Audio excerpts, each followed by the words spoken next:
And tonight we are joined by Luisa Blanco, Emily Gaskins, and Jensie Givens. Emily, that's 2 nights in a row that you've gone in the all-around, 2 nights in a row that your team's competed.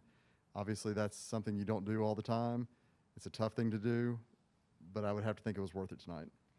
Oh, 100% it was worth it. Our team is trained for this, so I think that coming in this second night, we built on the first night, and, we really just kept that energy up and pretended like it was day one again.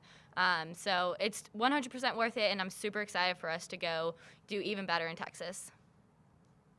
Jensie, you've been working hard all season, been in the wings, as it were, tonight. For the last 2 nights, you've come through, led us off on the uneven bars. What was that like tonight? Yes, thank you. So I think it's a very crucial position to be as an alternate, and some freshmen maybe coming in might not understand how important that position really is, because you never know, with a flick of a light it can change and you can be put in. So that's why you just have to be consistent in the gym, working your numbers, not let any negative thoughts come in, and it's really truly about trust when it is given to you. That we talked about competitive greatness this week, and it is about performing your best when your best was needed. And ultimately that was given to me because we had a little slip up in lineups and I was put in, and I just had to trust the numbers I was doing in the gym. You never know when the moment's going to be your last moment. So I just stood there, took a breath, and did it for glorifying God, because he's given me these moments, and also ultimately for my whole career and everything I've been through to get to that moment right there. And I just let it go, and I did what I knew how to do. Luisa, going all around 2 nights in a row again, much like Emily, but having 2 great performances. What did you see out of your team tonight? I think I just saw the definition of grit, but not only that, grace. We fought for every single landing, and, if something went wrong, we switched it up. We always talk about that next second. You clear out what's in your head, all the negative thoughts, you block it out, and you're ready for the next turn. And I think we demonstrated that at its best tonight, and I'm so proud of my girls. All right, we'll open it up with questions. We'll start with Robert.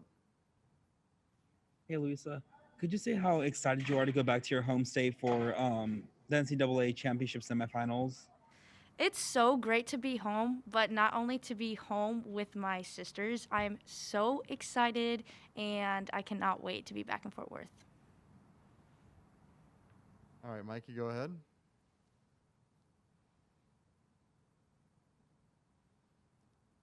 Mikey? You're muted, Mikey. There we go. I'm sorry about that. So this is a question for everyone, really. After last season's, obviously it got canceled before the postseason was able to begin. How does it feel to not only make it this far, but now you're just one of 8 teams left in the nation, and you have a real chance to compete for another national championship? How does that feel? It is so incredible, and what was so strange was that half of our team didn't even know what postseason was like. They never got the chance to compete at SECs or regionals or nationals, and for our entire team, actually, I mean, the fact that we get to now go on to nationals just shows that our hard work and our commitment to staying safe from COVID and to really being in that Bama bubble is going to pay off. And I think that for that, it makes it all worth it, and we're super excited. All right, Tess? Luisa, I saw Dana gave you a little pep talk before Beeb. Did you remember what she said to you before you did your routine? It's usually just go out there and do what you do, let go and let God, and I stick to that every single time. It's my rock, and I'm so grateful I get the opportunity to do what I do, and to be coached by such an amazing woman. It's an honor. All right, Robert, go ahead.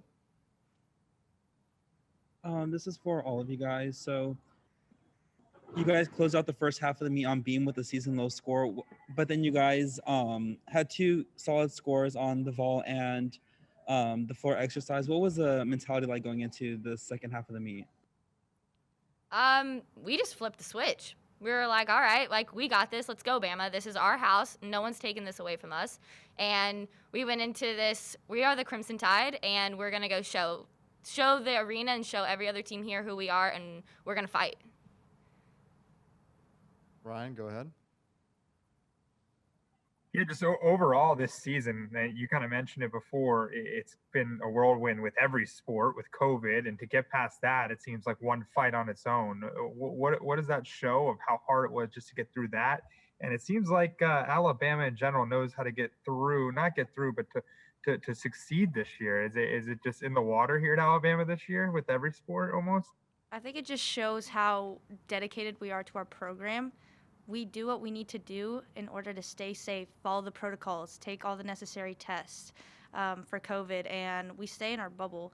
It's not just something that we say, to make us look good. We actually follow through with it. And we always talk about, the team who handles this situation that we're in the best is going to make it to the end. And I'm so glad that we have the opportunities here at the University of Alabama to do that. All right, Mikey, go ahead.